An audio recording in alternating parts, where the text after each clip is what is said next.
ఏం లేదు, ఒక మంచి పని కోసం తిథులు ఇస్తున్నాను. అన్ని తిథులు మంచివే కదా. అమావాస్య, దీపావళి. పాడి మీ పోలి పాడి కదా. విజయ పైని అష్ట భోజనాలు కదా. అదియా అట్లా కదియా.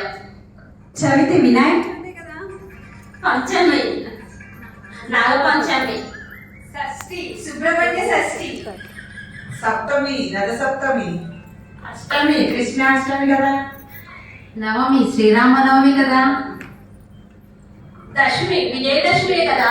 ఏ పని చేసినా విజయం చేకూరుతుంది. ఏకాదశి తొలి ఏకాదశి. ద్వాదశి క్షీరాబ్ది ద్వాదశి. త్రయోదశి ధన త్రయోదశి. చతుర్దశి నరక చతుర్దశి. పౌర్ణమి కార్తీక పౌర్ణమి. ఓ అయితే అన్ని మంచి విధులే